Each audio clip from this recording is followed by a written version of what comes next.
चलिए देखिए, तो लास्ट सेशन में हम लोगों ने हाइबरनेट के एक सिंपल एप्लीकेशन को बना के देख लिया था कि कैसे हम अपने डेटा को डेटाबेस में स्टोर करें। राइट, तो ये एप्लीकेशन जो हमने बनाया ये हाइबरनेट के माध्यम से बनाया, और हाइबरनेट से किसी भी एप्लीकेशन को बनाने के लिए हमें क्या क्या चीज़ों की ज़रूरत होती है। पहला CFG की ज़रूरत पड़ती है, दूसरा HBM की ज़रूरत पड़ती है, मेन क्लास की ज़रूरत पड़ती है, एक पोजो की ज़रूरत पड़ती है और हाइबरनेट की जार फाइल की ज़रूरत पड़ती है। तो इन सारी चीज़ों को हमने लाया था और एप्लीकेशन बनाया था। राइट, तो अगर देखा जाए तो हाइबरनेट में आपको JDBC का कोई भी कनेक्शन नहीं यूज करना है, लेकिन हाइबरनेट इंटरनली JDBC को कॉल लगाती है। मतलब हाइबरनेट इंटरनली JDBC का कंसेप्ट तो यूज करती ही करती है। देखिए, जैसे पहले सेशन में जब मैंने स्टार्ट किया था तो आपको क्या बताया था कि आप एक काम करिए, एक कोई ऑपरेशन क्लास बनाइए जिसमें अपनी क्लास का ऑब्जेक्ट बना के दे दीजिए और वो उसे सेव कर देगा। तो ये वाला काम जो विदाउट हाइबरनेट से हमने किया था पहले सेशन में, वो काम हम खुद कहाँ कर रहे हैं। वो काम ये जो सेव नाम का मेथड है ये खुद ही कर दे रहा है। तो पहले क्या था कि हमें कनेक्शन प्रोवाइडर भी बनाना था, पहले हमें वो डाओ क्लास भी बनाना था जो इंसर्ट अपडेट की क्वेरी लिखेगा, लेकिन अभी हमें करने की ज़रूरत नहीं है। हमें बस ये सेव मेथड चला देना है और हमारा काम हो जाएगा, है ना। तो आप देखो कि चीज़ें कितनी आसान हो गई। सबसे बड़ी चीज़ है कि आपको कोई इंसर्ट क्वेरी नहीं चलाना है। डेटा इंसर्ट के लिए कोई अपडेट क्वेरी नहीं चलाना है। आपके पास सेशन के बहुत सारे मेथड्स हैं, बस इन्हीं को यूज करना है। जैसे आपके पास सेव मेथड है, सेव और अपडेट मेथड है ना, मर्ज मेथड है, ठीक है, मर्ज मेथड है, डिलीट मेथड है, ठीक है, गेट मेथड है। तो ये सेशन के जो डिफरेंट मेथड्स हैं ये भी पूछे जाते हैं इंटरव्यू में। कमिट मेथड है, ठीक है, कमिट तो ट्रांजैक्शन का मेथड है, ये भी पूछा जाता है कि सेव और सेव अपडेट में क्या डिफरेंस है, गेट और लोड में क्या डिफरेंस है ना। ये सब क्वेश्चन पूछा जाता है इंटरव्यू में। तो हम आगे उन सारी चीज़ों का डिस्कशन करेंगे कि उनमें क्या डिफरेंसेस हैं और कैसे कैसे वो काम करते हैं। लेकिन अभी हमें प्रोजेक्ट का फ्लो समझ में आना चाहिए। तो सबसे पहले फ्लो समझाने के लिए मैं आप लोगों को हाइबरनेट के कंपोनेंट्स के बारे में समझा देता हूँ। हाइबरनेट के कौन कौन से कंपोनेंट्स हैं, मेन कंपोनेंट्स कौन कौन से। अगर देखा जाए तो मेन कंपोनेंट एक है आपका कॉन्फ़िगरेशन, फिर है सेशन फैक्ट्री, फिर है सेशन, फिर है आपका ट्रांजैक्शन। इस तरह से ये सब हमारे हाइबरनेट के मेन कंपोनेंट्स हो गए, ठीक है। तो सबसे पहले मैं कॉन्फ़िगरेशन क्लास के बारे में बताता हूँ। देखिए, कहा जाता है कि कॉन्फ़िगरेशन क्लास का जो एक ऑब्जेक्ट होता है, कॉन्फ़िगरेशन क्लास का जो एक ऑब्जेक्ट होता है वो हमें प्रोग्रामिंग में हाइबरनेट में इसलिए चाहिए होता है क्योंकि इसी के कॉन्फ़िगर मेथड के माध्यम से हम क्या करते हैं, CFG फाइल को रीड कराते हैं। और CFG फाइल किस लिए ज़रूरी होती है? CFG फाइल आपके डेटाबेस की इंफॉर्मेशन को डील करने के लिए ज़रूरी होती है। कहते हैं हाइबरनेट फ्रेमवर्क सारी इंफॉर्मेशन CFG फाइल से ही रीड करता है, और CFG फाइल पूरे हाइबरनेट प्रोजेक्ट में केवल एक होता है, वन हाइबरनेट कॉन्फ़िगरेशन फाइल पर हाइबरनेट एप्लीकेशन। आप अगर जितने हाइबरनेट एप्लीकेशन बनाओगे उस हाइबरनेट एप्लीकेशन में CFG फाइल यूनिक होगी, अलग अलग, मतलब एक होगी, बस सिंगल होगी। राइट, तो कॉन्फ़िगरेशन एक क्लास है। ये क्लास हाइबरनेट की लाइब्रेरी में पड़ा हुआ है, उसकी जार फाइल में पड़ा हुआ है। इस क्लास का जो एक ऑब्जेक्ट है वो इसलिए हमें ज़रूरी है ताकि हम कॉन्फ़िगरेशन इंफॉर्मेशन XML से रीड करा पाए। हम नहीं, मतलब हाइबरनेट, ताकि हाइबरनेट अपनी कॉन्फ़िगरेशन इंफॉर्मेशन CFG फाइल से रीड करा पाए। ये ओवरलोडेड मेथड है। आप अगर अपनी कॉन्फ़िगरेशन फाइल का नाम हाइबरनेट cfg.xml लिखे हो ना, तो उस केस में आपको इस कॉन्फ़िगर मेथड में नहीं भी लिखोगे ना अपनी कॉन्फ़िगरेशन फाइल का नाम, तब भी ये चल जाता है कई सिचुएशन में। जैसे मैं अभी आईडी दे देता हूँ 3 और इसको रन करता हूँ, नहीं रन होगा तो आ जाएगा एक्सेप्शन। ठीक है, ये एक्सेप्शन आ गया कि भाई ये नहीं रीड कर पा रहा है। एक मिनट। ये देखिए कॉन्फ़िगरेशन जो फाइल है इसको लोकेट नहीं कर पा रहा है, क्योंकि देखिए ये ना मुझे लग रहा है कि ये मैंने पैकेज के बाहर नहीं, पैकेज में तो है ही। हाइबरनेट CFG लोकेट नहीं कर पा रहा है। बट अगर इसका नाम हाइबरनेट CFG.xml ही होता है ना तो उसको लोकेट कर लेता है। एक चीज़ और मैं चेक कर लूँ जरा, मैं पैकेज का नाम हटा देता हूँ और एप्लीकेशन को यहाँ से दोबारा रन करता हूँ। अभी भी नहीं रन कर पा रहा है। इसका मतलब वो डिफरेंट पैकेज से कहीं से उसे उठा रहा है ना, डिफरेंट पैकेज से उठा रहा है, इसलिए इसको लोकेट नहीं कर पा रहा है। मैं क्या करता हूँ, 1 मिनट, थोड़ा मैं एक छोटा सा एक्सपेरिमेंट करूँगा। यहाँ पे मैं ये जो CFG फाइल है ये सारथी फोल्डर में डाल देता हूँ। अब दोबारा रन करता हूँ यहाँ पे। ठीक है, ये देखिए ये चलने लगा। ये अभी ये कॉन्फ़िगरेशन फाइल को रीड कर लिया, मतलब वो एक्सेप्शन नहीं है। ये प्राइमरी की का इशू है बट एक्सेप्शन नहीं है। इवन आप ये देखिए, मैं इसको हटा दूंगा, यहाँ पे दूंगा ही नहीं कॉन्फ़िगरेशन फाइल का नाम, और यहाँ पे इसका प्राइमरी की बदल देता हूँ 3, राइट। अब आप देखिएगा कि एप्लीकेशन को मैं रन करूँगा तो मुझे अपनी कॉन्फ़िगरेशन फाइल का नाम ही देने की ज़रूरत नहीं है। देखिए मेरा एक्सपेरिमेंट कामयाब रहा, बिल्कुल कोई एक्सेप्शन नहीं है प्रोग्राम में। और आप देख सकते हैं कि हमारा जो डेटा है डेटाबेस में स्टोर्ड हो गया होगा। MySQL में जाते हैं और रूट, हमारे डेटाबेस का नाम यहाँ पे था यूज़र प्रोजेक्ट या क्या था, ये चीज़ हमें कॉन्फ़िगरेशन फाइल में चेक करना पड़ेगा।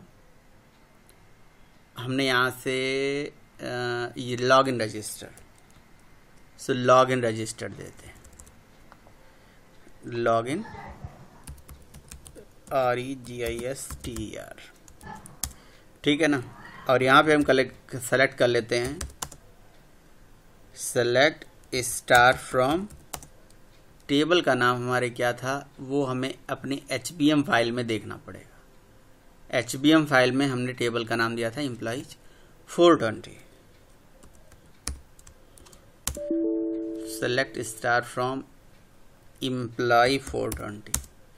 देखिए 3 टाइम्स हमारा सूर्या और GKP एड्रेस यहाँ पे इंसर्ट हुआ है, क्योंकि मैंने 3 बार इसे इंसर्ट कराया है, राइट। तो कहने का मतलब है आपने अगर अपनी CFG फाइल को अपने पैकेज में न रख के अगर उसको आप SRC में डाल दोगे, SRC फोल्डर में डायरेक्टली डाल दोगे, और इवन इस HBM को भी SRC में ही रख लो, आप यहीं पे रख लो, तो अब आपको ये पैकेज के साथ नहीं बताना पड़ेगा इसको, ये लोकेशन जो आपने बताया ये भी नहीं बताना पड़ेगा, राइट। Ctrl+Z कर देते हैं, यहाँ से ये हटा देते हैं, ये पूरा आपको पाथ बताने की ज़रूरत नहीं होगी, है ना।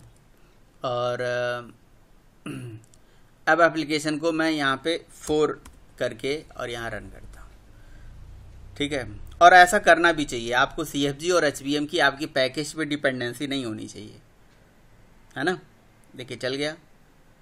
अभी मैं क्या करने वाला हूँ, अपनी CFG फाइल का नाम लिख देने वाला हूँ जी, रीनेम करके, यहाँ पे रिफैक्टर में रीनेम में जाके मैंने इसका नाम हाइबरनेट हाथी HATHI CFG.xml दे दिया। तो हाइबरनेट हाथी CFG.xml अगर इसका नाम दे दूंगा और एप्लीकेशन को रन करूंगा तो अब ये स्टोर नहीं करने वाला है जी डेटा, अब ये डेटा स्टोर करने वाला नहीं है, मतलब हाइबरनेट CFG हाथी CFG को ये कॉल नहीं करने वाला है। आ गया ना एरर। तो हमें क्या करना पड़ेगा, कुछ भी नहीं, हमें अपने कॉन्फ़िगर मेथड में अब आपको मैन्युअली लिखना पड़ेगा HIBERNATE हाइबरनेट hathi.cfg.xml ऐसे लिखना पड़ेगा, ठीक है। और एप्लीकेशन को अब रन करिए।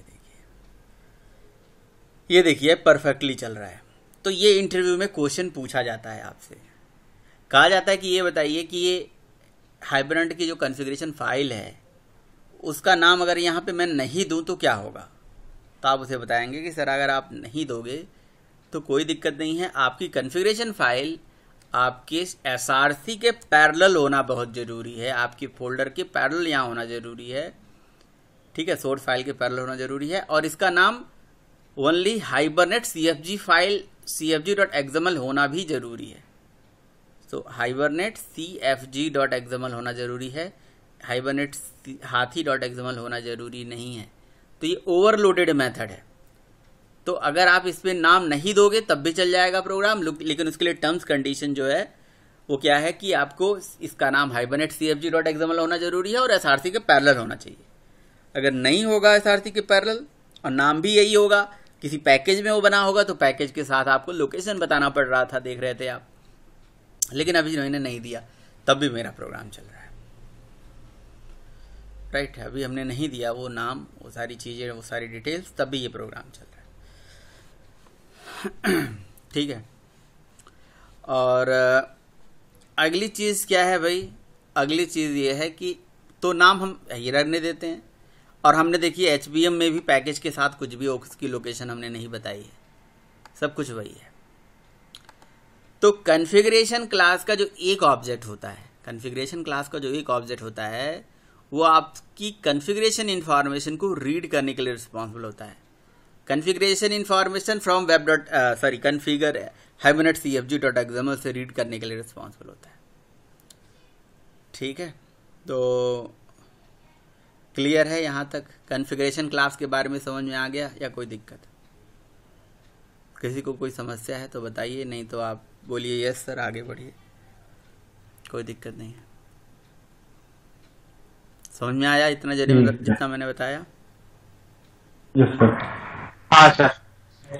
ठीक है, ओके।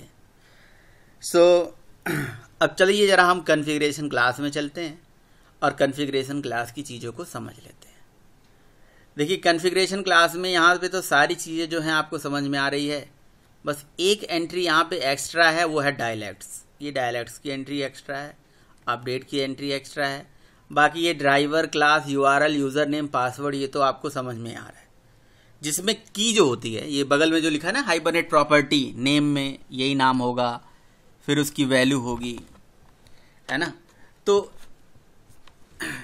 ये उस दिन अमन भी पूछ रहे थे कि सर इसका नाम सेम होगा कि नहीं होगा, तो बिल्कुल इसका नाम या की का नाम तो यही होगा जो यहाँ पे है basically, hibernate connection dot driver, hibernate connection dot URL, hibernate connection dot user name and password. ये डेटाबेस की डिटेल हो गई,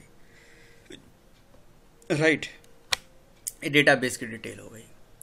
ऊपर जो लिखा हुआ है हाइबरनेट का डायलेक्ट्स, ये डेटाबेस टू डेटाबेस वेरी होता है। आप डायलेक्ट सर्च कर लेना नेट पे, डायलेक्ट्स हर डेटाबेस का अलग होता है, ओरेकल का अलग होगा, माइस्क्यूएल का अलग होगा, DB2 का अलग होगा।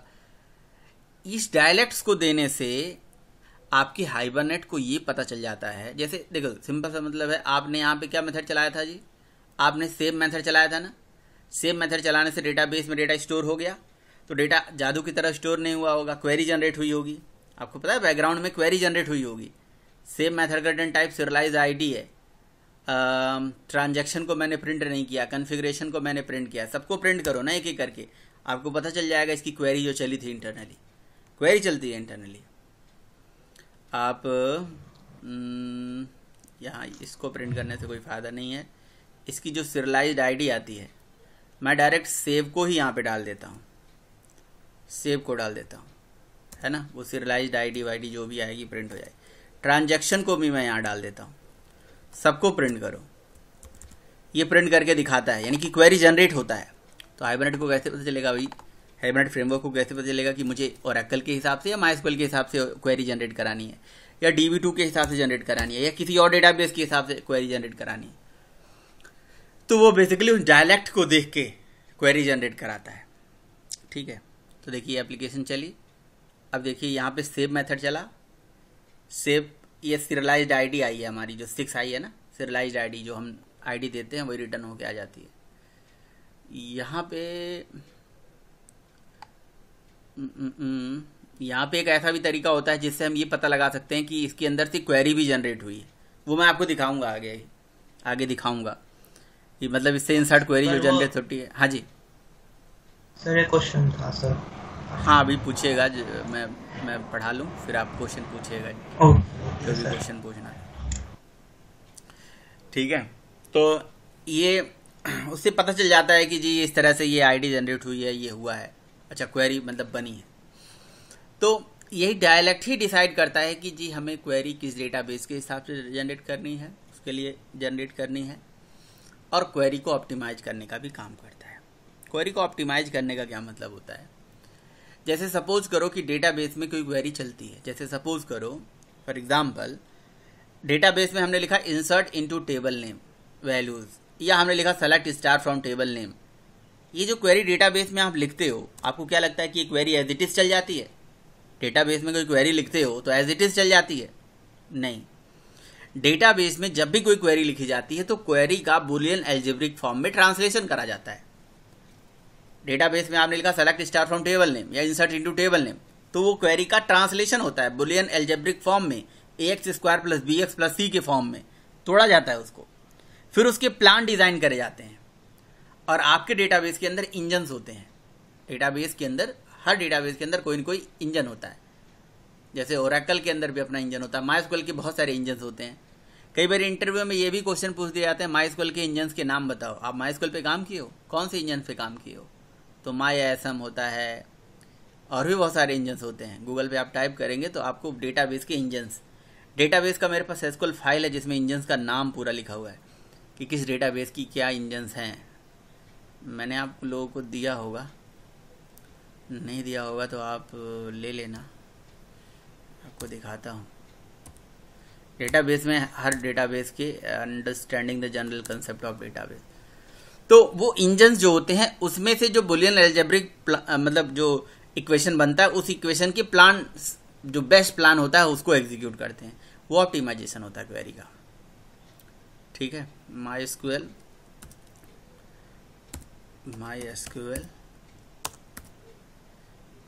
ENGIN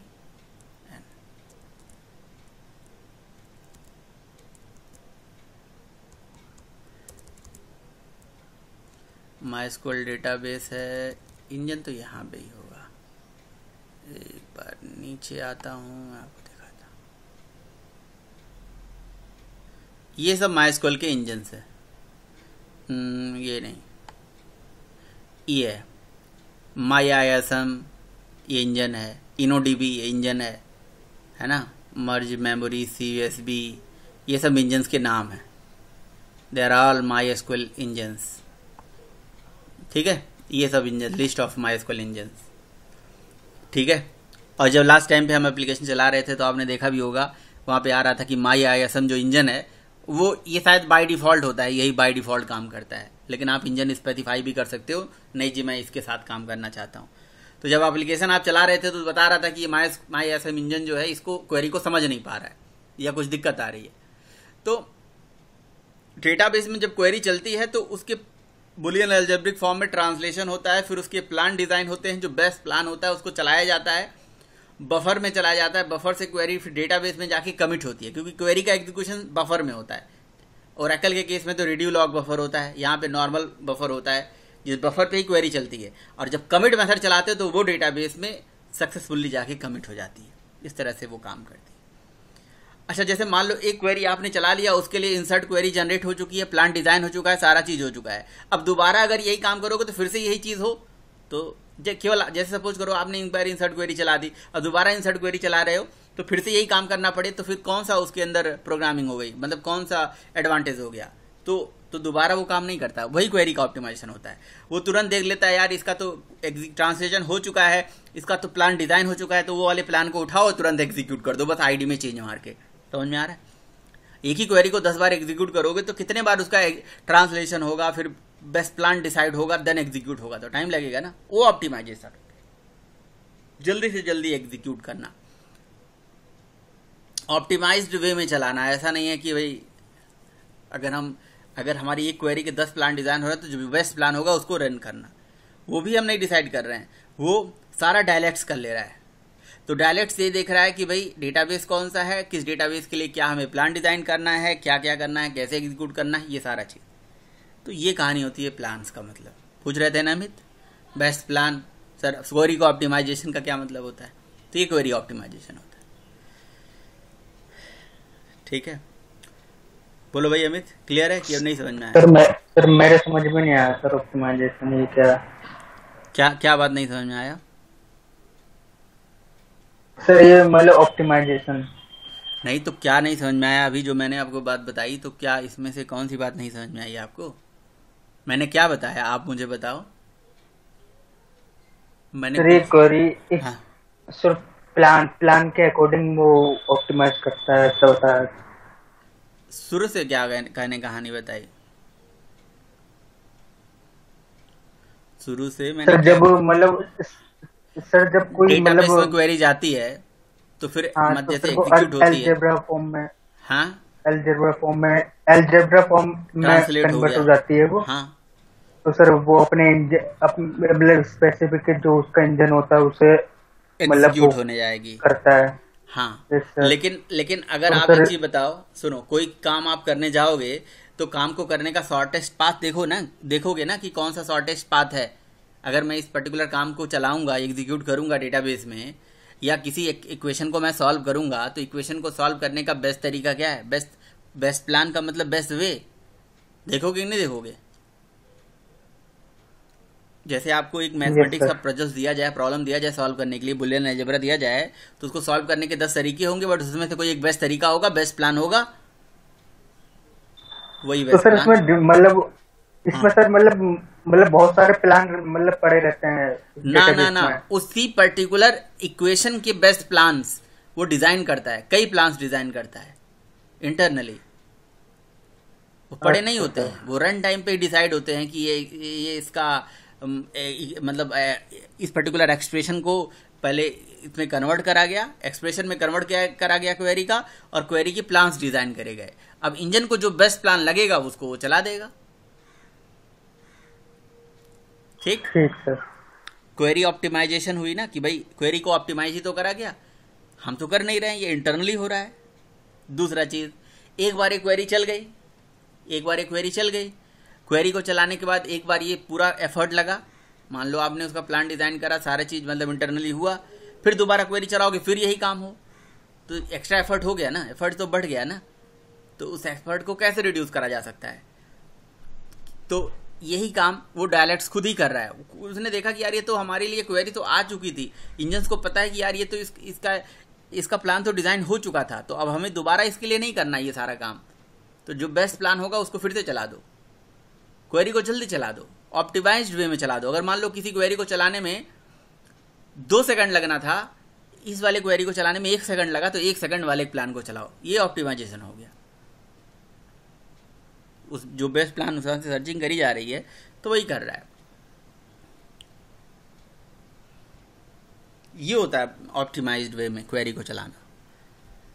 अब जैसे ये तो इस हाइबरनेट के रिस्पेक्ट में हो गया। अब जैसे मान लो कि मुझे डेटाबेस से डेटा लेके आना है, अब मुझे 4 टेबल से डेटा लेके आना है, तो उसी काम को नॉर्मल तरीके से भी करा जा सकता है, ज्वाइन लगा के भी करा जा सकता है, कुछ जुगाड़ लगा के भी करा जा सकता है, लेकिन उसमें से एक ऑप्टिमाइज्ड वे होगा यार, कि अगर ऐसा करोगे तो कम इटरेशन में डेटा आ जाएगा, बार बार वो डेटाबेस को हिट नहीं करेगा। अब प्रिपेयर्ड स्टेटमेंट चलाते हैं जब हम,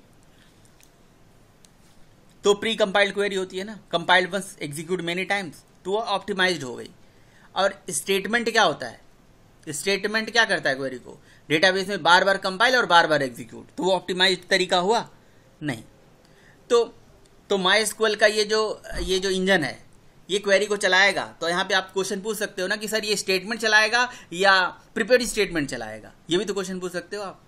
तो प्रिपेयर्ड स्टेटमेंट चलाएगा वो, वही चीज मैं आपको दिखाने जा रहा था कि वो इंसर्ट क्वेरी जो चलाती है उसके लिए प्रिपेयर्ड स्टेटमेंट जनरेट होता है इंटरनली, वो डेटाबेस के अकॉर्डिंगली प्रिपेयर्ड स्टेटमेंट भी जनरेट करा दिया जाएगा।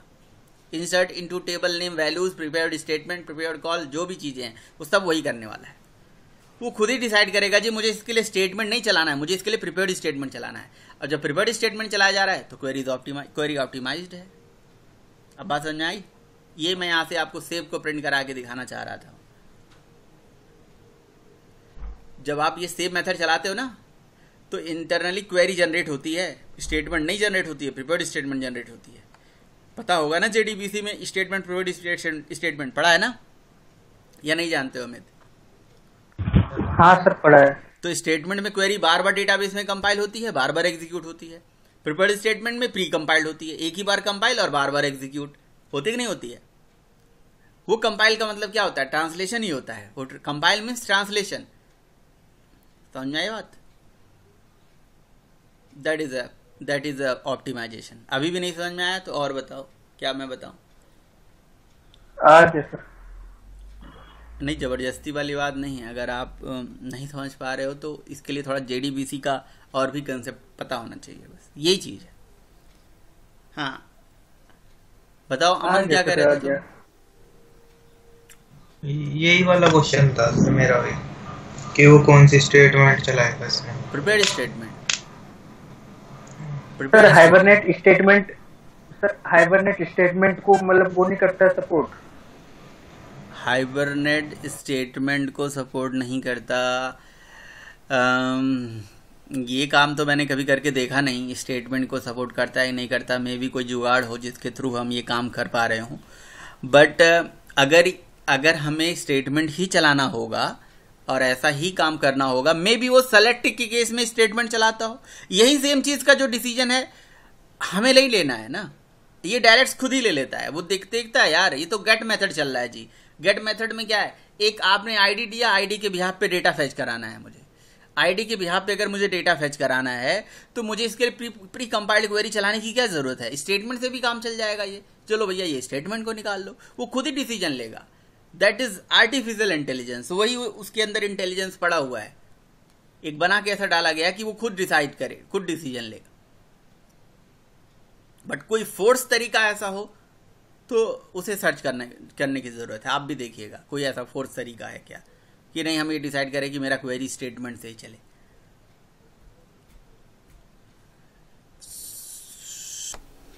देखिए ये देखिए यहाँ पे इंसर्ट क्वेरी दिखा रहा है कि नहीं दिखा रहा है? Insert into table name. Okay एक मिनट,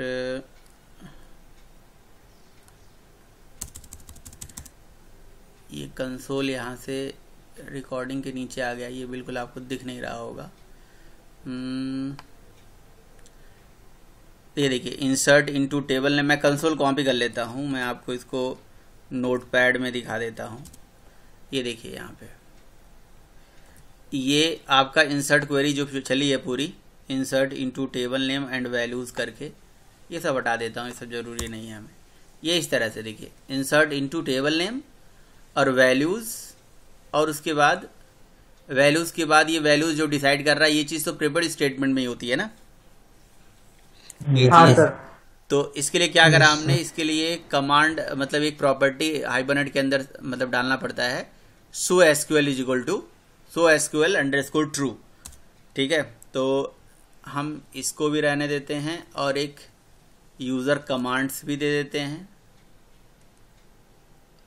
सॉरी ये क्या हो गया कुछ मैंने गलत यहाँ पे टाइप कर दिया। तो देखिए ये कुछ प्रॉपर्टीज है जो मैंने यहाँ पे ऐड कर दिया। क्या क्या प्रॉपर्टी हैं? एक हमारा शो एसक्यूएल ट्रू कर दिया, फॉर्मेट ऑफ एसक्यूएल ट्रू करा दिया कि क्या फॉर्मेट होगा वो भी दिखाएगा, और यूजर एसक्यूएल कमांड्स जो इंटरनली चलती है वो भी दिखाएगा। तो ये कुछ प्रॉपर्टी ऐड करने से ये इंटरनली जो क्वेरी जनरेट करेगा ना, उसका फॉर्मेट और उसका तरीका, उसका किस तरह से वो इंसर्ट क्वेरी या अपडेट क्वेरी या जो भी क्वेरी चल रही है वो किस तरह से चल रही है, वो सारा चीज शो करेगा आपको कंसोल में। अब आप देख सकते हो एकदम पूरा डिटेल में दिखा रहा है ना। यहाँ पे आप देखिए इंसर्ट क्वेरी चल रही है पूरा, इंसर्ट एम्प्लॉय का नाम इनटू वैल्यूज, ये पूरा एसक्यूएल कमांड भी इंटरनली किस तरह से चल रहा है पूरा दिखा रहा है। तो कहने का मतलब ये हो गया कि ये अभी यहाँ पे ना, ये यहाँ पे इस पर्टिकुलर माइस्क्यूएल के डायलेक्ट्स के केस में ये दिखा रहा है ना, मैंने ओरेकल में चलाया हुआ है, ये साफ लिखाता है कि प्रिफर्ड स्टेटमेंट है। वैसे ये क्वेश्चन मार्क प्रिफर्ड स्टेटमेंट को ही रिप्रेजेंट कर रहा है ना। तो ये प्रिफर्ड स्टेटमेंट क्वेरी चलाता है, ये भी काम उसी का है, वो डायलेक्ट्स का ही वो क्वेरी ऑप्टिमाइज खुद ही करता है। तो इस CFG फाइल के अंदर डायलेक्ट्स हो गया, ये कुछ हम उसकी प्रॉपर्टी को शो कराने के लिए कर रहे हैं, SQL का फॉर्मेट चेक कराने के लिए कर रहे हैं।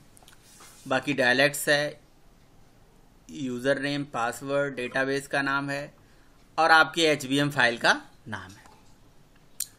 तो जब एप्लीकेशन चलती है ना, अगर हम हाइबरनेट की लाइफ साइकिल की बात करें तो एप्लीकेशन जब यहाँ पे चलती है तो वो सबसे पहले आपकी CFG फाइल से इंफॉर्मेशन को रीड करती है। ये देखिए, सबसे पहले कॉन्फ़िगरेशन क्लास का जो एक ऑब्जेक्ट होता है, इसका जो कॉन्फ़िगर मेथड होता है, वो आपकी CFG फाइल से इंफॉर्मेशन को रीड कर देता है। और जब वो CFG फाइल की इंफॉर्मेशन को रीड करता है, यहाँ से एक काम करते हैं,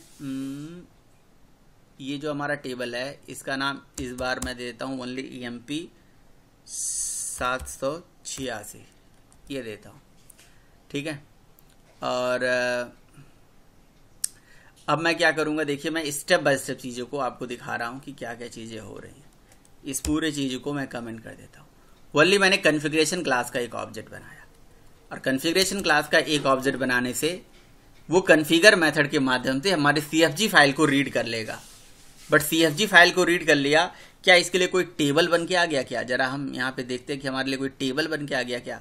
शो टेबल्स, शो टेबल्स, हाँ ठीक है, हमारे लिए कोई टेबल, हमारे पास कोई भी टेबल नहीं बन के आया। यानी कि अभी आप कॉन्फ़िगरेशन फाइल से कॉन्फ़िगर मेथड के माध्यम से वो केवल यहाँ तक पहुँच पाता है, इस टैग तक पहुँच पाता है। सेशन फैक्ट्री वाले टैग में पहुँच के और सारी प्रॉपर्टी को रीड करने का काम ये तभी होता है जब हमारे पास सेशन फैक्ट्री आ जाता है, राइट। तो कॉन्फ़िगरेशन क्लास का एक ऑब्जेक्ट आपके कॉन्फ़िगर मेथड के माध्यम से वो आपकी कॉन्फ़िगरेशन इन्फॉर्मेशन को रीड करता है, राइट। और कॉन्फ़िगरेशन क्लास का जो एक ऑब्जेक्ट एक फैक्ट्री मेथड होता है for the session factory. Session factory एक इंटरफेस होता है, इस इंटरफेस की इंप्लीमेंटिंग क्लास का जो ऑब्जेक्ट होता है, जब आप कॉन्फ़िगरेशन के ऊपर बिल्ड सेशन फैक्ट्री मेथड चलाते हो तो बिल्ड सेशन फैक्ट्री के माध्यम से वो आपको सेशन फैक्ट्री का ऑब्जेक्ट देता है। सेशन फैक्ट्री का जो एक ऑब्जेक्ट होता है, it is a factory for the session, ये एक फैक्ट्री होती है सेशन के लिए। सेशन फैक्ट्री अगेन एक इंटरफेस है, ध्यान से मेरी बात सुनना। इसकी इंप्लीमेंटेशन कब आती है? जब कॉन्फ़िगरेशन पे बिल्ड सेशन फैक्ट्री मेथड चलाते हो, इसे सेशन फैक्ट्री मिल जाती है। और session factory is a factory for the session. और इस सेशन फैक्ट्री का ये एक ऑब्जेक्ट जो होता है, अब आपकी कॉन्फ़िगरेशन फाइल के अंदर से जाएगा और सारी इंफॉर्मेशन को एक एक करके रीड करेगा, ठीक है। अब जरा हम सेशन फैक्ट्री को यहाँ से रन कर देते, ठीक, रन कर दिया और आप देख सकते हैं सेशन फैक्ट्री का ऑब्जेक्ट आ गया। अब जाके जरा आप शो टेबल्स जाके देखिएगा तो आपका टेबल्स अभी भी क्रिएट नहीं हुआ।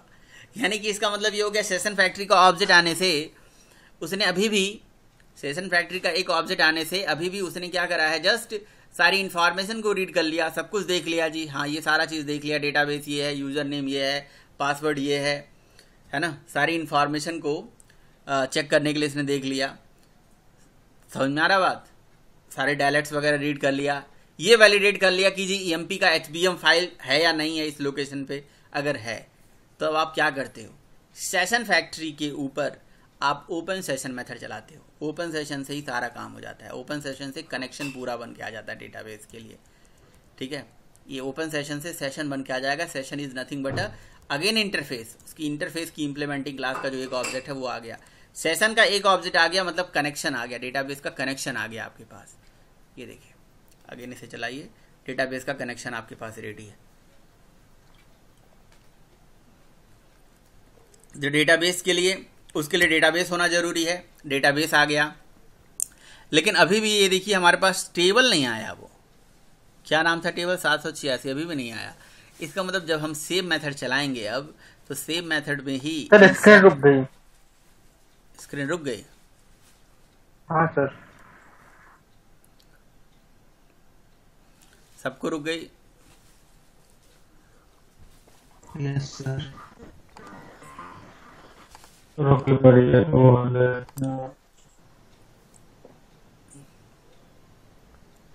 दोबारा मैं शेयर करता हूँ।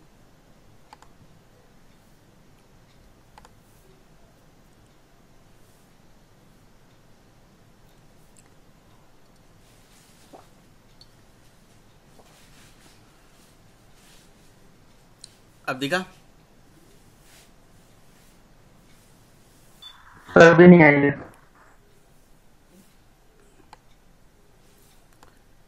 अभी नहीं आया? ना सर।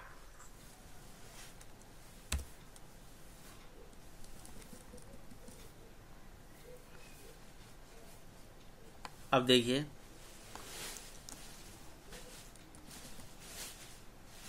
अमन आया क्या? नहीं सर अभी नहीं आया। मिला रहा है तो। हाँ सर ब्लैक हो गई।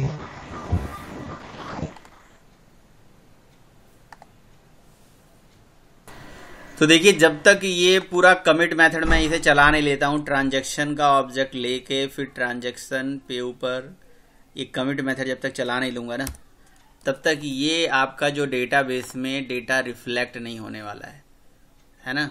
अब जैसे ये मैंने पूरा कमिट चला लिया, ओफ, एक्चुअली यहाँ से ऐसा क्यों कह रहा है ये, entry duplicate entry 9,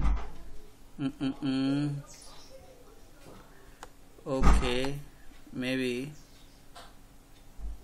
not execute statement. ये मुझे लग रहा है कि ये पुराना कोई CFG फाइल उठा रहा है, सॉरी HBM फाइल उठा रहा है। ये जो HBM फाइल है इसको मैं डिलीट मार देता हूँ। ये HBM फाइल दूसरा उठा रहा है, मैंने दूसरे HBM फाइल में चेंज मार दिया, वो दूसरा उठा रहा है यहाँ पे। ये देखो, ये गलती हो रही है, मैंने उसको डिलीट मार दिया और यहाँ पे एम्प्लॉय 786 लिख देता हूँ, राइट। और तो ये देखिए, मैं उस टाइम पे कुछ गलत एंट्री डाल दिया था जिसके वजह से, या वो गलत XML फाइल को रीड कर रहा था, इसके वजह से वो चल नहीं रहा था। जब हम कॉन्फ़िगरेशन फाइल को रीड करने के बाद सेशन फैक्ट्री चलाते हैं ना, तो सेशन फैक्ट्री के चलने के जस्ट बाद ही उसी टाइम पे ही टेबल वेबल सब क्रिएट हो जाता है। अब ये देख लो, आपका टेबल क्रिएट हो चुका है, आपका टेबल क्रिएट हो चुका है। सो टेबल्स आप देख लीजिए, एम्प्लॉय 86 करके जो बना हुआ है ये आ गया, आपकी HBM में एंट्री 86 लिखा हुआ है, इसकी एंट्री हो गई और ये आ चुका है। तो ये कब आ जाता है? जब आप सेशन फैक्ट्री को रीड कर लेते हो। तो सबसे पहले कॉन्फ़िगरेशन को हमें रीड करना होता है। ये समझ लो कि जैसे JDBC में ना ड्राइवर को लोड करना, कनेक्शन को बनाना, कुछ ऐसे स्टेप्स होते थे, ऐसे यहाँ पे भी ये बने बनाए स्टेप्स हैं, बने बनाए पैटर्न्स हैं, ये हमें करना ही करना है। सबसे पहले कॉन्फ़िगरेशन फाइल को रीड करना है, फिर वहाँ से बिल्ड सेशन फैक्ट्री से सेशन फैक्ट्री मिलेगी, फिर सेशन फैक्ट्री से ओपन सेशन मिलेगा, ऐसे ऐसे स्टेप बाय स्टेप प्रोसेस चलता है। यानी कि कॉन्फ़िगरेशन क्लास के एक ऑब्जेक्ट से आप कॉन्फ़िगरेशन फाइल को रीड कर लेते हैं, और कॉन्फ़िगरेशन का एक ऑब्जेक्ट सेशन फैक्ट्री के लिए फैक्ट्री मेथड का काम करता है। अगर आपका कॉन्फ़िगरेशन क्लास का एक ऑब्जेक्ट नहीं होता तो बिल्ड सेशन फैक्ट्री मेथड नहीं चल पाता, और बिल्ड सेशन फैक्ट्री मेथड नहीं चल पाता तो सेशन फैक्ट्री नहीं आ पाती, और सेशन फैक्ट्री के एक ऑब्जेक्ट से वो आपके CFG फाइल की सारी इंफॉर्मेशन को रीड कर लेता है, साथ में आपके HBM को भी रीड कर लेता है। HBM से आपकी टेबल की इंफॉर्मेशन मिल जाती है, उसके अंदर आने वाले फील्ड की इंफॉर्मेशन मिल जाती है, और आईडी में जो एट्रीब्यूट डाल देते हो उसको एज अ प्राइमरी की भी उसे पता चल जाता है। तो इस तरह से वो पूरा टेबल क्रिएट करके आपको दे देता है जैसे ही आप ये मेथड चलाते हो। बताइए, तो देखो इसने आईडी को एज अ प्राइमरी की बना दिया, और MyIS इंजन इस समय पे ये काम कर रहा है।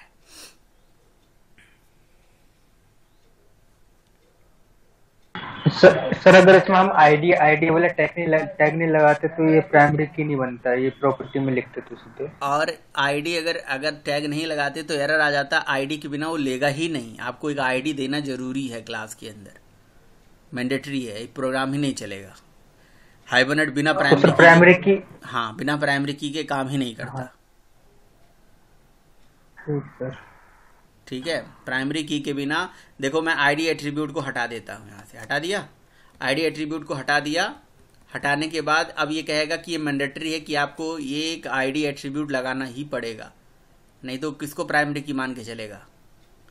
मैं इस प्रोग्राम को दोबारा कंपाइल करता हूँ, ड्रॉप कर देता हूँ मैं टेबल तो अभी ड्रॉप नहीं किया। अभी जरा देखना ऊपर एक्सेप्शन क्या आई है, अनमार्शल एक्सेप्शन, इनवैलिड मैपिंग एक्सेप्शन। देखिए जरा, इनवैलिड मैपिंग एक्सेप्शन, और कह रहा है कि could not parse the map as this, और enable to read the line column this, invalid content was string EMP property of this.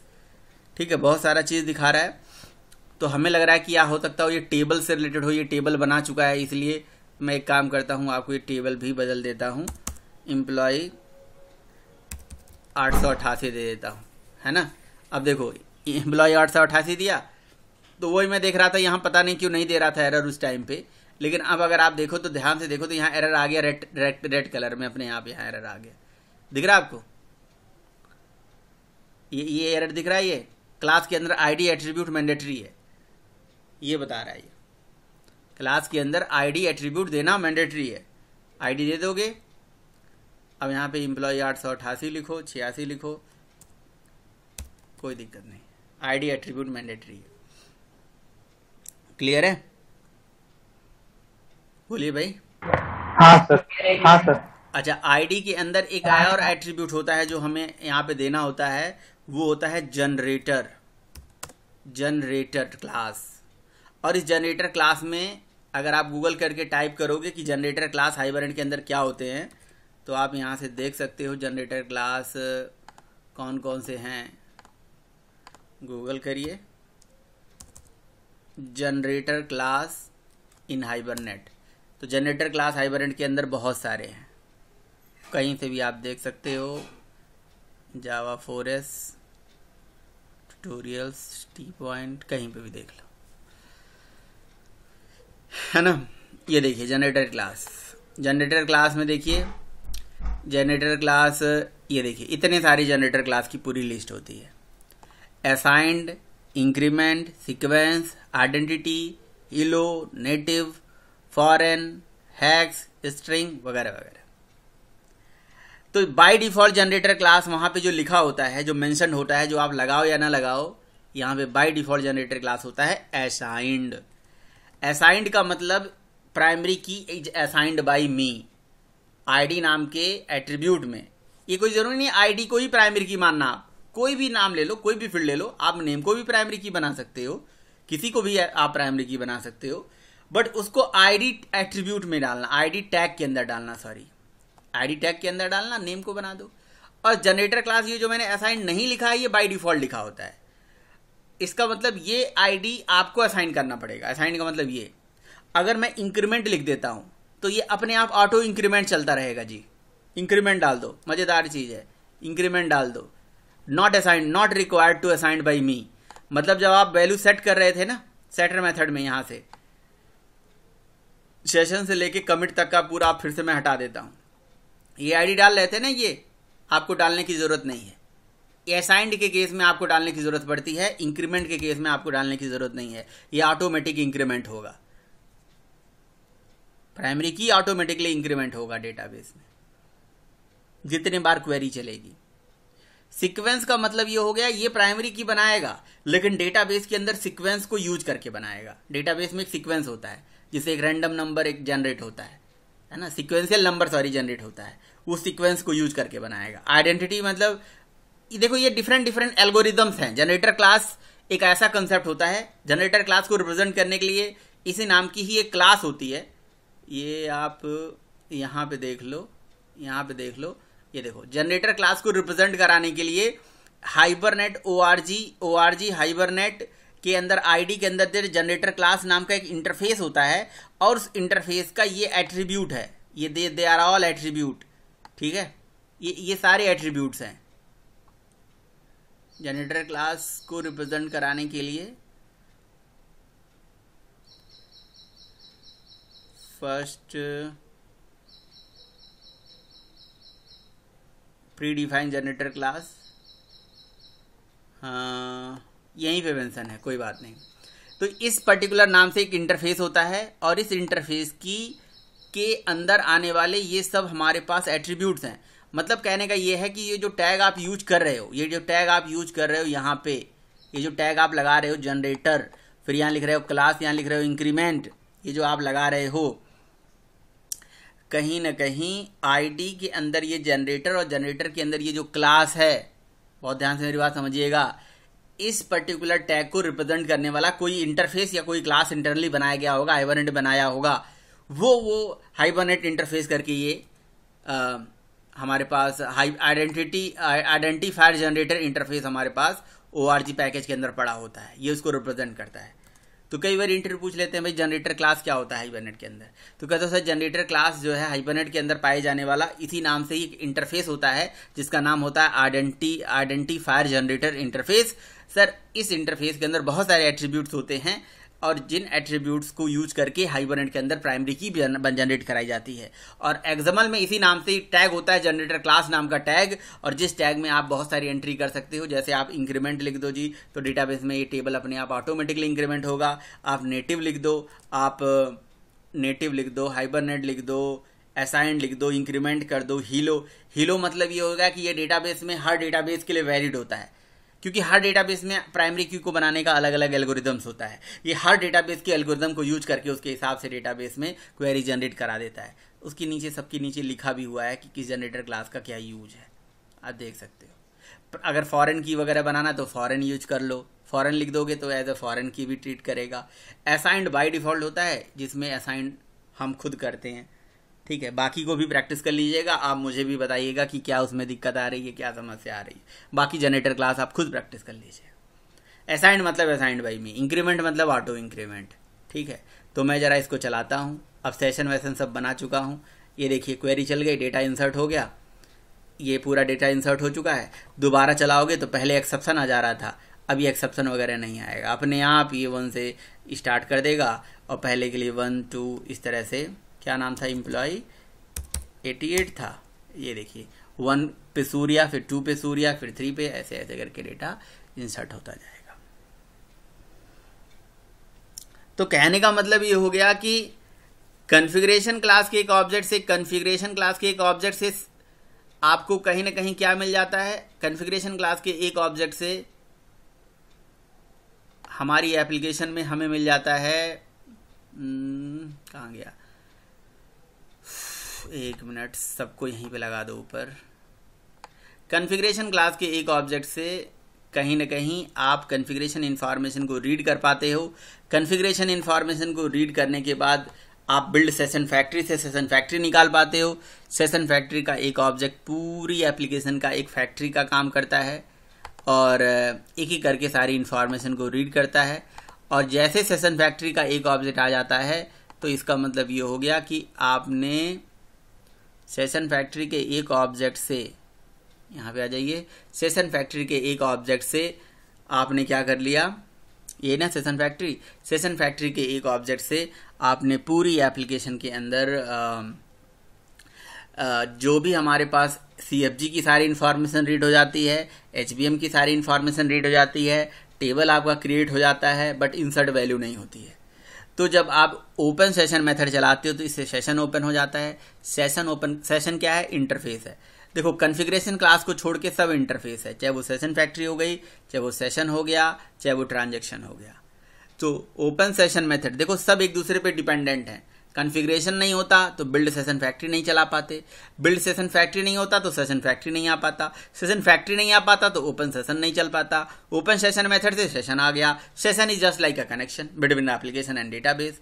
Session आ गया तो डेटा यहाँ से ले जाओ वहाँ लाओ, वहाँ से ले जाओ यहाँ लाओ, ठीक है। सेशन का ही मेथड है सेव, इसी का मेथड है परसिस्ट, सेशन का ही मेथड है गेट।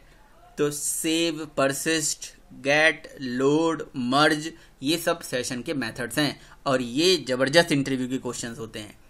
सेव का भी काम होता है सेव कराना, परसिस्ट मेथड का भी काम होता है परसिस्ट कराना, ठीक है। तो सेव और परसिस्ट में क्या डिफरेंस है, ठीक है। लोड मेथड होता है, गेट मेथड होता है, इन दोनों में क्या डिफरेंस है, ये सब क्वेश्चन पूछे जाते हैं इंटरव्यू, राइट। अब सेव मेथड चलाते हो ये सारा चीज MySQL के बफर में होता है। जब तक ट्रांजैक्शन से आप ट्रांजैक्शन, अच्छा देखो सेशन से ही बिगन ट्रांजैक्शन हुआ और ट्रांजैक्शन से कमिट जब तक नहीं चलेगा डेटाबेस में डेटा रिफ्लेक्ट नहीं करेगा। अब मुझे ये बताओ, ये सब हाइबरनेट के कंपोनेंट्स हो गए, चाहे वो कॉन्फ़िगरेशन है, चाहे वो सेशन फैक्ट्री है, चाहे ओपन सेशन है, सब ये हाइबरनेट के कंपोनेंट्स हैं। तो आप मुझे बताओ कि कोई ऐसा लाइन जो आपको समझ में न आया हो, इन्हीं लाइन को हम एक शॉर्ट फॉर्म में कैसे लिख सकते हैं, जरा देखिएगा, ध्यान से देखिएगा। मैंने लिखा जी न्यू कॉन्फ़िगरेशन, फिर मैंने लिखा जी कॉन्फ़िगर, फिर मैंने जी लिखा G build session factory, build session factory से मैंने चलाया ओपन सेशन, ओपन सेशन से मिल गया जी हमें सेशन।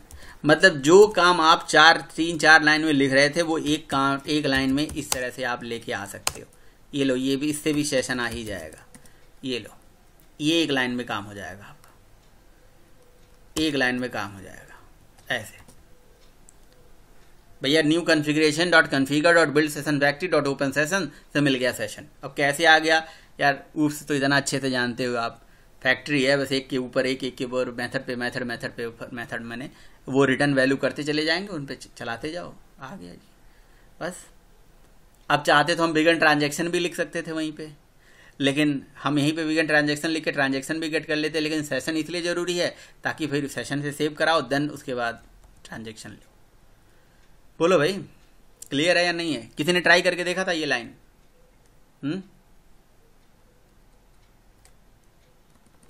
बोलोगे भाई? नहीं बोलोगे आप लोग? चाय पीने चले गए क्या? नहीं करा। हाँ मुझे लगा चाय पीने चले गए सब। सर सही है ना, ये सही है ना, कोई दिक्कत तो नहीं ना? नहीं सर कोई दिक्कत नहीं सर। आसान हो गया ना? मेथड चेनिंग होती है। हाँ जी, जैसे मेथड चेनिंग होती है। मेथड चेनिंग होती है बिल्कुल। मैं बताऊं आपको, मैंने आज, जैसे मैंने पिछले बार आपसे मैंने बताया कि मैंने हाइबरनेट में भी मैंने 1 साल में मतलब इसको देखा है, 1 साल हो गया मुझे देखी हुई हाइबरनेट को, है ना। लेकिन जब कोड लिखना शुरू करता है ना आदमी, तो अपने आप पूरी खानदान वाला मतलब बचपन की भी चीज़ें याद आ जाती हैं, शुरू हो जाता है। समझ रहे हो? प्रोग्रामिंग का इस तरह से मतलब टच होता है, जो मतलब एक लगाव होता है। बस आपको याद होना चाहिए कि क्या क्या चीज़ें चाहिए थी। फ्रेमवर्क को एक बार सेटअप करने आ गया ना, तो फ्रेमवर्क बस खत्म। मतलब हाइबरनेट सेटअप कर दिया ना एक बार, हाइबरनेट का सेटअप समझ में आ गया ना, कैसे कैसे चलता है चीज़ें, बस खत्म हो गया हाइबरनेट। क्यों? बाकी चीज़ें तो आपको इम्प्लीमेंटेशन का पार्ट हो गई ना, एक एक करके शुरू करेंगे अभी। मगर देखा जाए तो अभी खत्म नहीं हुआ, अभी तो है तो बहुत कुछ अभी, बट चीज़ें कन्फिगर। अब मुझे पता था कि कन्फिग्रेशन से कन्फिगर आता है, बिल्ड सेशन फैक्ट्री आता है, ओपन सेशन आता है, सेशन ले आया, डेटा इंसर्ट कर दिया। बस इंसर्ट ही नहीं चलाएंगे ना, आगे चल के फैक्ट भी करेंगे, गेट भी करेंगे, और भी बहुत सारा काम करेंगे। लेकिन अगर आपसे कोई पूछे हाइबरनेट के कंपोनेंट्स कौन है, तो आप बोलोगे कन्फिग्रेशन है, सेशन फैक्ट्री है, सेशन है ना, ट्रांजैक्शन है, ये सब उसके कंपोनेंट्स। HBM फाइल है, CFG फाइल है, ये सब उसके कंपोनेंट्स है। तो कैसे कैसे कहानी होती है इसका मैं एक पिक्चोरियल रिप्रेजेंटेशन आपको दिखाता हूँ। हाइबरनेट का मैंने आपको नोट्स भी तो दिया था, हाइबरनेट JPEG, ये देखिए हाइबरनेट, ये तो हाइबरनेट का वो कहानी है कि हाइबरनेट क्या क्या होता है, कैसे कैसे होता है, कैसे काम करता है, ORM विदाउट ORM, ये सब लिख के रखा हुआ है। ये चीज़ आपको नहीं बताना है मुझे, जो आपको दिखाना है, एक मिनट, वन करेक्ट। ये देखिए, ये इस तरह से काम कर रहा है। इसको थोड़ा सा बड़ा कर लेता हूँ, आपको चीज़ें समझ में आ जाएंगी। ये लीजिए, ये देखिए, ये इस तरह से फ्लो चलता है। नंबर वन क्या होता है भाई? जावा का प्रोग्राम है। ये क्या करता है? कॉन्फ़िगरेशन फाइल, कॉन्फ़िगरेशन क्लास का ऑब्जेक्ट बना के कॉन्फ़िगरेशन का ऑब्जेक्ट बनाता है, जो CFG और HBM की इंफॉर्मेशन को रीड कर लेता है। नंबर 3 में क्या होता है? नंबर 3 में यही जावा का प्रोग्राम रिक्वेस्ट करता है सेशन फैक्ट्री के लिए, बिल्ड सेशन फैक्ट्री मेथड चला के, उससे सेशन फैक्ट्री मिल गया नंबर 4 में। नंबर 4 में सेशन फैक्ट्री मिल गया। अब जावा का प्रोग्राम रिक्वेस्ट करेगा सेशन के लिए, तो इस सेशन फैक्ट्री से हमें मिल जाता है सेशन, ठीक है। 6वां मेथड सेशन मिल गया। 7वां क्या करेगा? अब इस सेशन पे आप क्या चलाओगे? कोई स्पेसिफिक मेथड जो भी आपको चलाना, जैसे इंसर्ट, अपडेट, डिलीट वगैरह, ठीक है। उसके बाद यहाँ 8वां में, यहाँ लिखा नहीं है सेशन फैक्ट्री के ऊपर, फिर चलता है ट्रांजैक्शन, और उस ट्रांजैक्शन से कमिट वगैरह आप चला देते, लिखा नहीं है। ये मतलब वो है, इस तरह से डायग्राम के माध्यम से आप समझ सकते हो, ठीक। वो तो दिमाग में बैठाने की बात है, आपको एक बार बैठाना ही पड़ेगा। और किसका क्या मतलब है, यहाँ से आप देख सकते हो, ये कंपोनेंट्स हाइबरनेट के, आप यहाँ से भी देख सकते हो, ये सब लिखा हुआ है यहाँ। इसे आप अपने, अगर अभी नहीं समझ में आया तो पढ़ सकते हो। सेशन फैक्ट्री किस लिए ज़रूरी होता है, सेशन किस लिए ज़रूरी होता है, कॉन्फ़िगरेशन किस लिए ज़रूरी होता है, ये सब लिखा हुआ है। बट जो मैंने बता दिया वही सेम चीज़ है, वो कुछ ऐसा अलग से चीज़ नहीं है, यही चीज़ है। आप अभी मेरे से जो पूछना है पूछ लो। एक भी लाइन, एक भी बिंदी अगर नहीं समझ में आई है तो उसका भी मीनिंग पूछ लो। शुरू में आपके सारे कंसेप्ट क्लियर होने चाहिए, बाकी तो आप फिर मास्टर ही हो, आप काम कर लोगे। बताइए। सर क्या कह रहे हो, क्या दिखाएं? Sir main class. बिन सर क्लास वो ये, जहाँ कोड लिख बिन क्लास ये है। सर ऊपर करना थोड़ी सी। बिन क्लास या main class? Main class sir. Main class ऊपर कर तो देता जहाँ हूँ। पर वो तो हाँ सर। सर ये है ना, ये सेशन फैक्ट्री तक तो सर वो हमारी टेबल क्रिएट कर देगा पूरी। ठीक है। सर ये ओपन सेशन सर यहाँ से नहीं समझ में आ रहा है। ओपन सेशन से कनेक्शन मिल गया ना उस टेबल के लिए आपको। डेटाबेस कनेक्शन समझते हो ना, डेटाबेस जेडीबीसी में कनेक्शन होता है ना, यस सर। तो जेडीबीसी में जो कनेक्शन है वही सेशन है। सेशन इधर wrapper on a JDBC connection, गलत बात नहीं है। इंटरव्यू में यही बोल दो। सेशन को प्रिंट करोगे, सेशन के अंदर घुस के देखोगे तो driver manager dot get connection है उसके अंदर कोडिंग। Okay sir. मतलब ये ऑब्जेक्ट वो मिल जाएगा, मतलब कनेक्शन मिल जाएगा, बस। फिर इस पे वो चला सकते हैं बस हम क्वेरी लेकिन पे। लेकिन यहाँ कनेक्शन की जगह पे इसका नाम सेशन है। उसका फायदा क्या है? सेशन के अंदर बहुत सारे मेथड हैं। सेशन के अंदर सेव मेथड है, सेशन के अंदर परसिस्ट मेथड है, सेशन पे ही गेट मेथड है, सेशन पे ही लोड मेथड है, सेशन पे ही मर्ज मेथड है, सेशन पे ही अपडेट मेथड है। ये सब मेथड आपको ट्राई करना है। ये मेथड ही पढ़ने हैं आपको। और सर ये ऑटो कमिट फॉल्स है, इसलिए सर कमिट कर दिया फिर नीचे। ये बाई वाली तो आ डिफॉल्ट गई ऑटो समझ कमिट में। फॉल्स है, सही बात है, तभी उसे कमिट कर दिया आपने नीचे। ट्रांजेक्शन का एक ऑब्जेक्ट जो होता है वो कमिट करने के लिए होता है। बिल्कुल ठीक है सर। बाई डिफॉल्ट और ऑटो सर ये कमिट। वाली अगर ऑटो ये कमिट ना बिगन फॉल्स ना हो तो फिर दिक्कत नहीं हो जाएगी, करना भी चाहिए। इसका हाँ मतलब हाइबरनेट ट्रांजेक्शन को मैनेज कर रहा है, बाई डिफॉल्ट नहीं कर रहा है।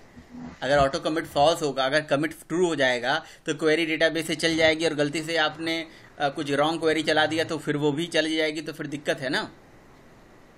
हाँ सर। तो इसीलिए उसको ऑटो कमिट फॉल्स होना चाहिए ही चाहिए। हाँ, और क्या कह रहे थे? और सर ये बिगन ट्रांजेक्शन वाली। बिगन ट्रांजैक्शन ये है, सेशन के ऊपर बिगन ट्रांजैक्शन है। बिगन ट्रांजैक्शन एक मेथड जिससे ट्रांजैक्शन आता है और ट्रांजैक्शन से ही कमिट होता है, बस इसका काम यही होता है और कुछ नहीं है। कमिट है, सेव पॉइंट है, रोल बैक अच्छा है, मतलब बस वो कमिट को करने के लिए इसका ऑब्जेक्ट लाना पड़ रहा है। बस। ठीक है सर। कुलदीप क्या है? सर मुझे वो दिखाओ सर एक बार sir CFG file. CFG file? Sir उसमें जो सर एक टैग है उसमें एक कौन सा? ये वाला सर, ये वाला ये जो है HVM2DDL ये सर, अपडेट ये वाला। बेसिकली इसलिए होता हाँ। है, ये डेटाबेस के अंदर जब भी आप एप्लीकेशन को चलाओगे ना, तो ये आपके जो स्क्रिप्ट मतलब वो जो स्ट्रक्चर होता है डेटाबेस का, वो उसको अपडेट मार देता है, स्ट्रक्चर को अपडेट करता है, ऑटो अपडेट। इस अपडेट का मतलब होता है क्रिएट एंड अपडेट। इसी एंट्री से डेटाबेस ऑटोमेटिकली टेबल क्रिएट होता है। अगर अगर वो ऐसे समझ लो कि अगर वो बना होगा तो उसके स्ट्रक्चर को थोड़ा बहुत अपडेट मार देगा, नहीं तो अपडेट का मतलब ऐसा नहीं कि पूरा डेटा ही खत्म कर देगा। वो डेटा रहता है इंटरनली, वो डेटा रहता है, ये ठीक है, वो स्ट्रक्चर को करता है। तो अगर हम इसे ना लिखें तो ऑटोमेटिक टेबल नहीं बन पाएगा आपका। या क्रिएट यहाँ पे डाल दो, या अपडेट की जगह पे क्रिएट भी लिख सकते, वो एक बार क्रिएट कर देगा ऑटोमेटिकली। टेबल तो इसी के माध्यम से ही बनता है ना, सेशन फैक्ट्री। सर अगर डिलीट लिख दे तो डिलीट हो जाएगा। अब ये इसमें ये एंट्री देखनी पड़ेगी, ये सब इसके पास सपोर्टेबल है या नहीं। ये प्रॉपर्टी है ना, तो इस प्रॉपर्टी में ये वैल्यूज जा सकता है कि नहीं, देखना पड़ेगा वो चीज़ कॉल करके। मैंने कभी देखा नहीं। ड्रॉप करके, ड्रॉप चला सकते हो, डिलीट चला सकते हो या नहीं चला लेना, बताना मुझे, मैं पूछूंगा आपसे कि आपने चलाया नहीं चलाया। और बताइए।